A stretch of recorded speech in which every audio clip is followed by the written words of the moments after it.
Damn Reincarnation, capítulo 158, A Capital, 2.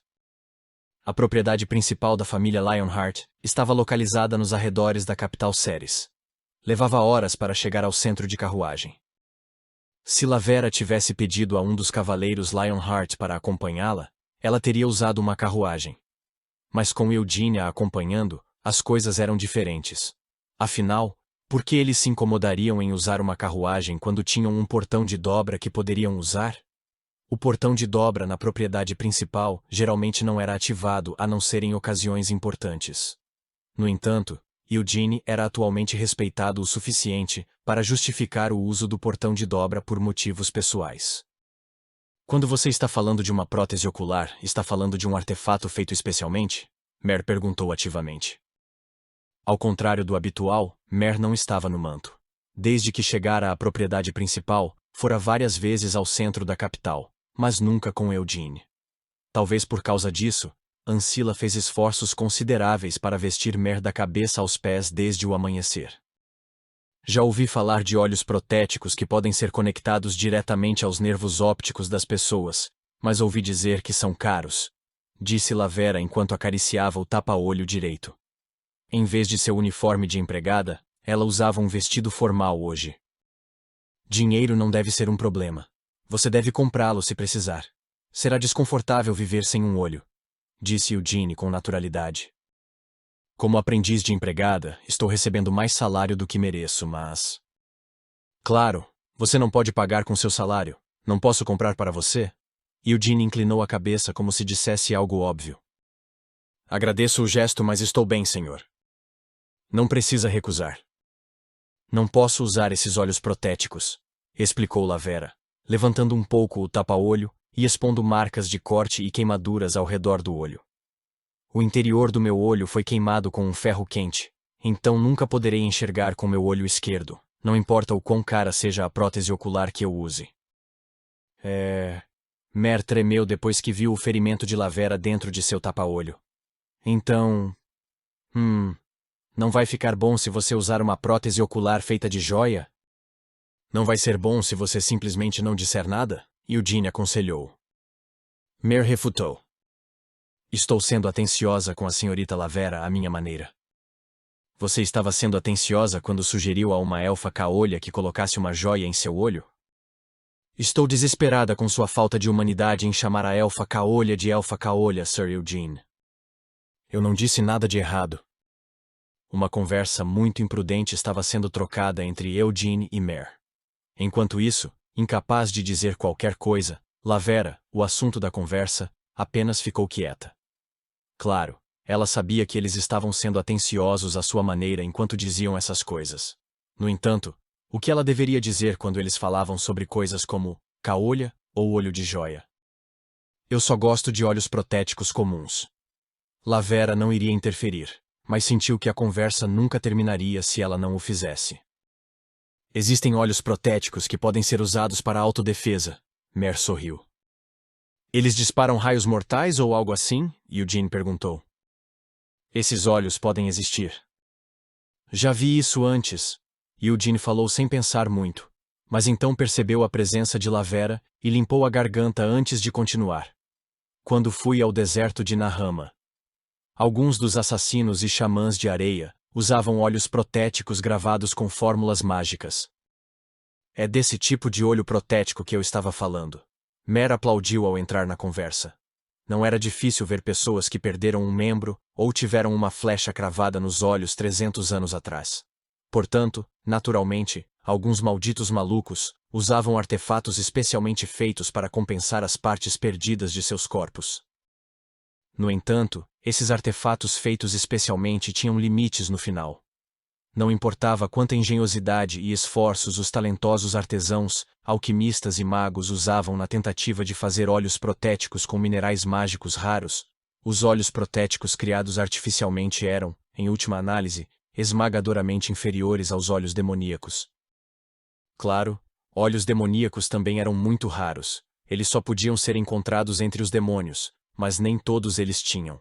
Apenas alguns poucos demônios de alto escalão tinham olhos demoníacos com habilidades ridículas. Aqueles olhos demoníacos eram um símbolo de poder entre os demônios de sangue puro. Era uma herança transmitida e consistentemente desenvolvida por diversas gerações dentro das famílias de demônios de sangue puro. Ouvi dizer que a rainha dos demônios da noite tem o olho demoníaco da fantasia. Isso é verdade? Mir perguntou a Eugene em sua mente. Sim, mas seu olho demoníaco não tem poderes magníficos, ao contrário de seu nome.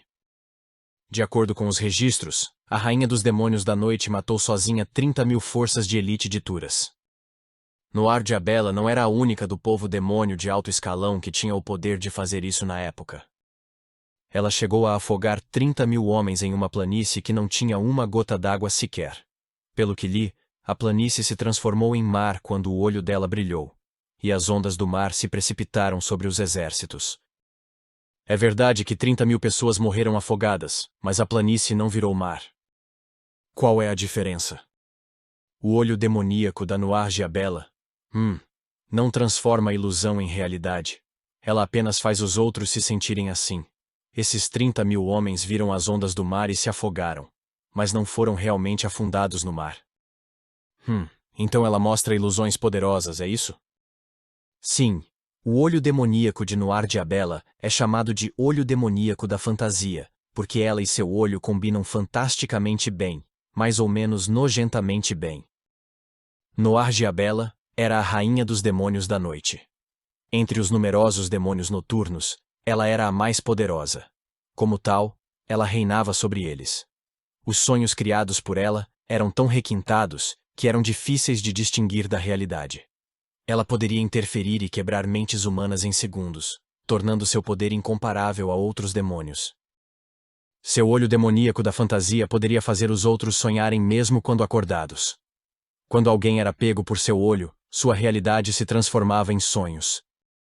Você disse que o olho demoníaco dela não tem poderes magníficos, mas quando ouço sua história, sinto que o rei demônio a quem a rainha serve pode lutar contra Deus. Estou te dizendo, não é assim. Ela pode ser bem forte, mas no final, tudo o que ela faz é criar ilusões, não mudar a realidade. Se você se controlar, ela não poderá iludi-lo. Para ser sincero, tive mais dificuldade em lidar com o olho demoníaco da glória divina do Gavid Lindman e o olho demoníaco das trevas da Iris, em vez do da fantasia da Noir Diabella. Noir Diabella havia causado tantos problemas ao grupo dos heróis em Helmut, mas ninguém no grupo de Eugene colapsou ou enlouqueceu. Isso não significa apenas que você é o melhor no final? Eu não era o único que era o melhor. Anise manteve sua barreira sagrada, e Siena bloqueava todos os tipos de interferência mental o tempo todo.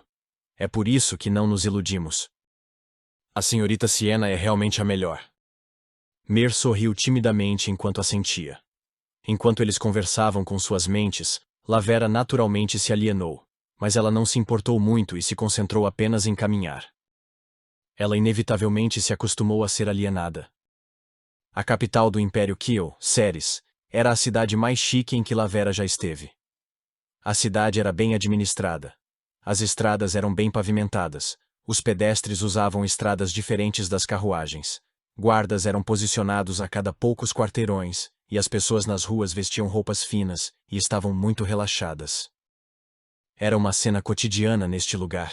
Lavera e Eugene estavam caminhando na área central de Ceres.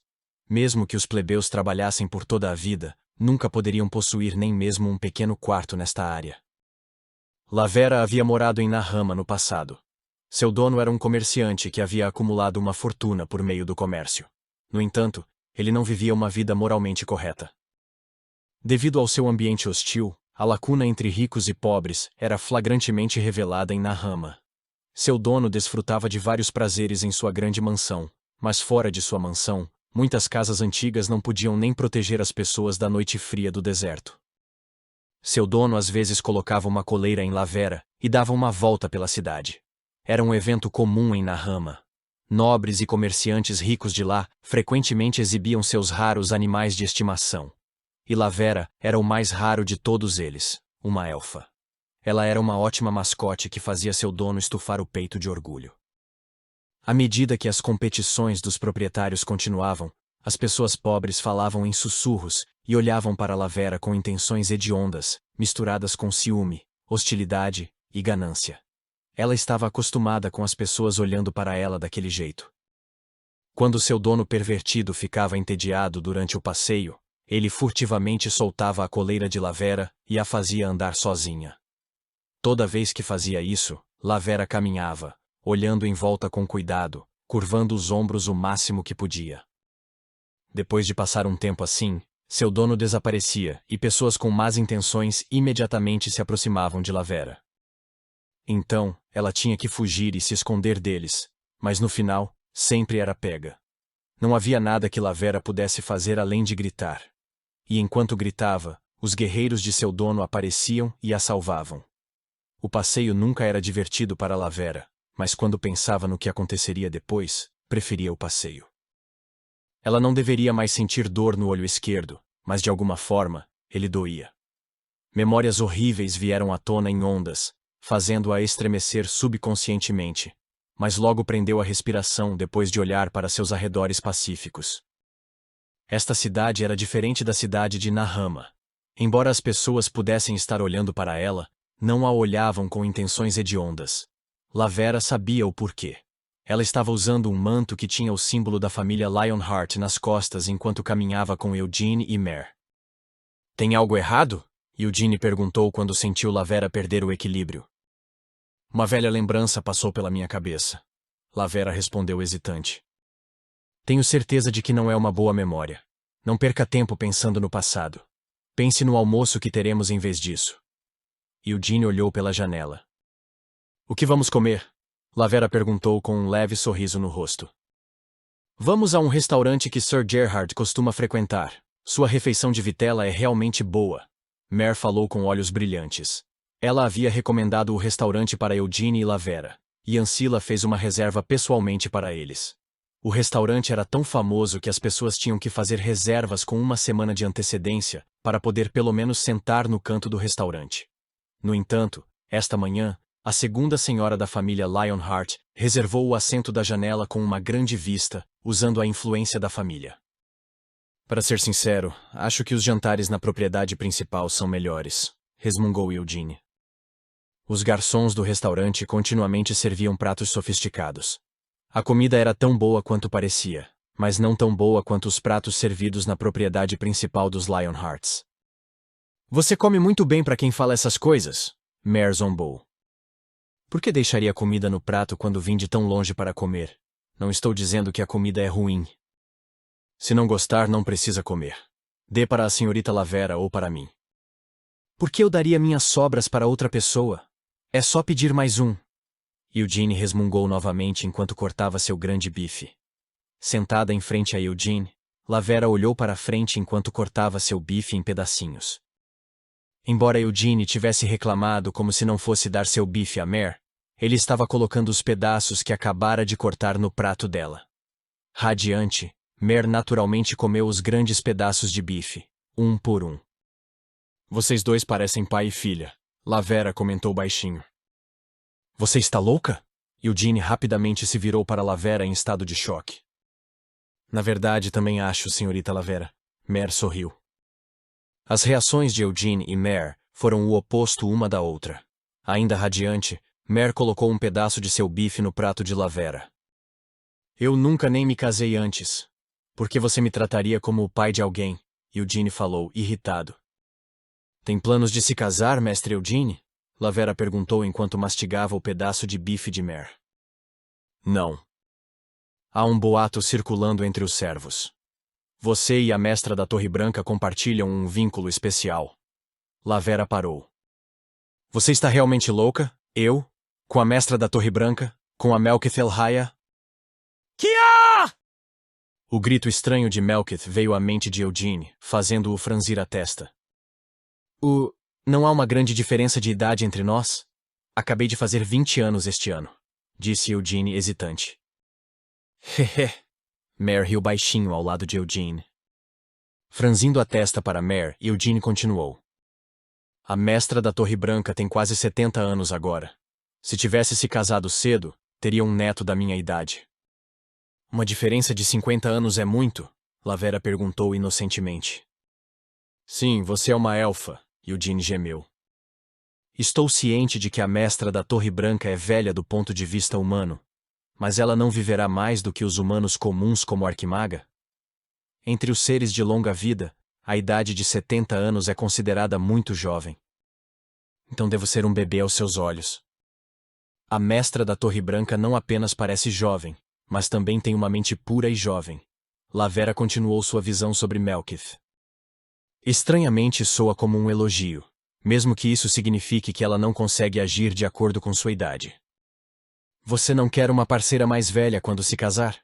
Lavera perguntou, levando Mera a olhar para Eugene com olhos brilhantes. Bem, talvez seja melhor ela ser mais velha do que eu, do que ser muito jovem. Você está considerando outra mulher para ser sua parceira além da mestra da Torre Branca? Você está estranhamente muito curiosa sobre o meu casamento hoje. Recebeu secretamente ordens do meu pai ou da Nina? Sem responder, Lavera ficou quieta. Balançando a cabeça, Eugene estalou a língua.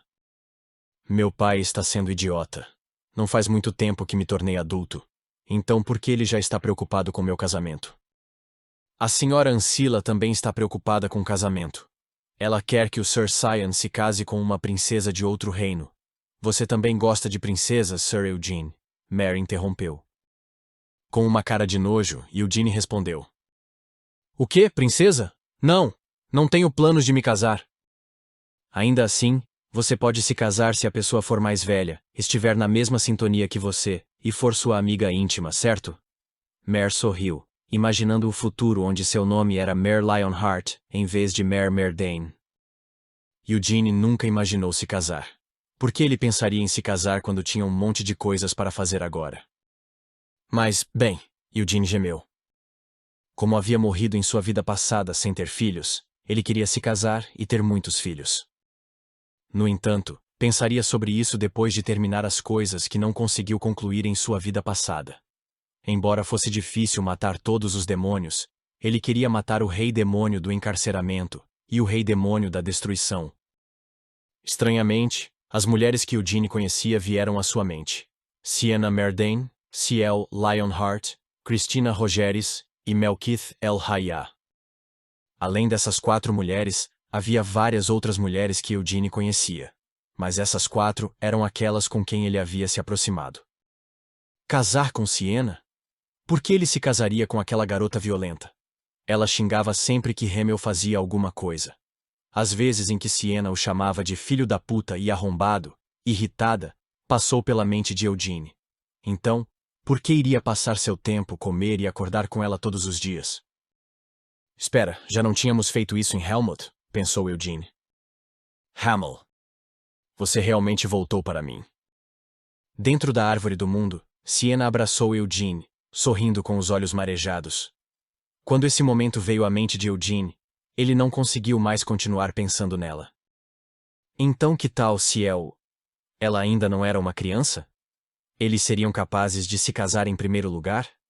Bem, era possível, pois eram irmãos que tinham pais totalmente diferentes.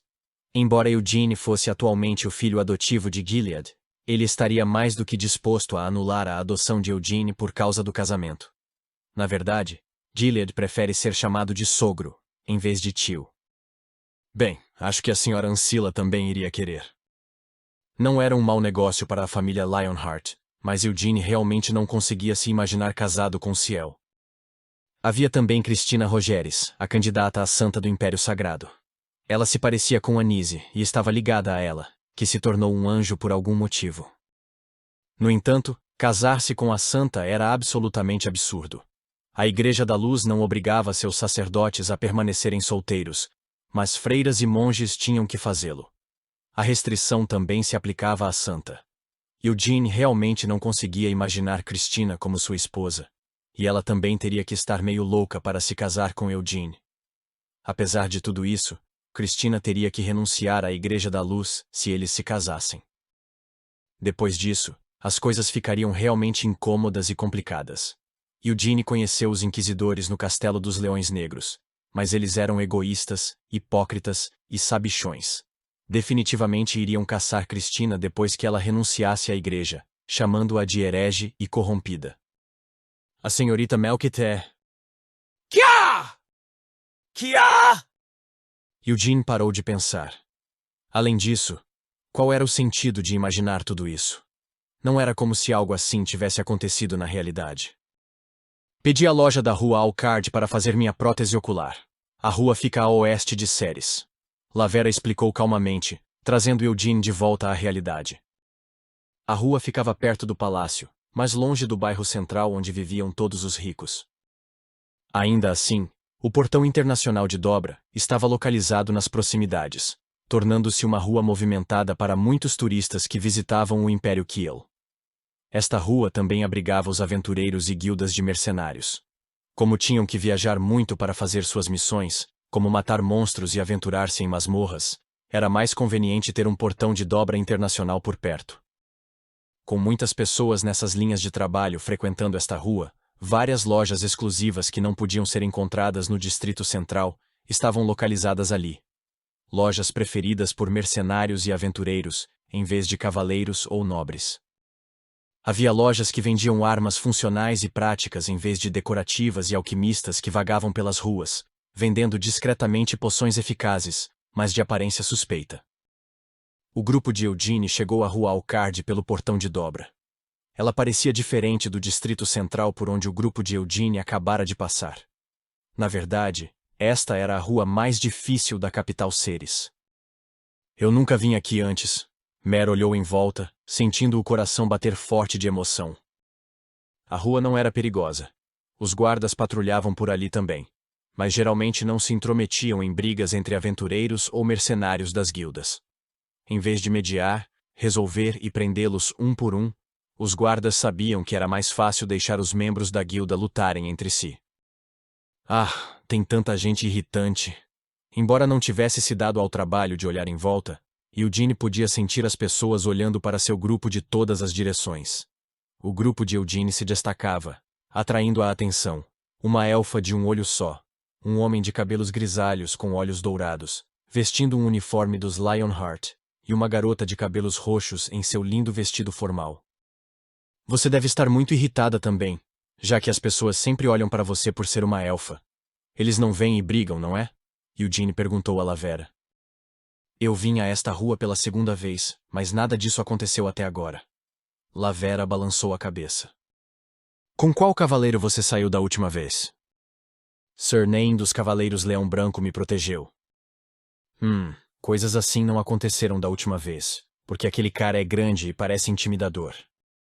É verdade que as pessoas nesta rua são agressivas, mas não pensariam levianamente nos Lionhearts e chegariam perto. Lavera parou de falar enquanto virava a cabeça.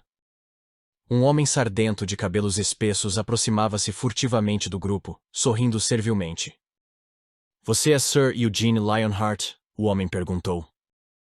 Ele estava sozinho. Como Eugene apenas olhou para ele sem dizer nada, o homem limpou a garganta enquanto continuava. Meu nome é Tepir. Estou trabalhando como repórter no jornal Scarf. Que jornal é esse? Eugene perguntou a Mer. É o jornal de merda que publica fofoca exagerada, um tabloide. Tepir gemeu. É mais uma editora de romances de ficção do que uma editora de jornal. Qual foi o artigo que li? Oh, verdade.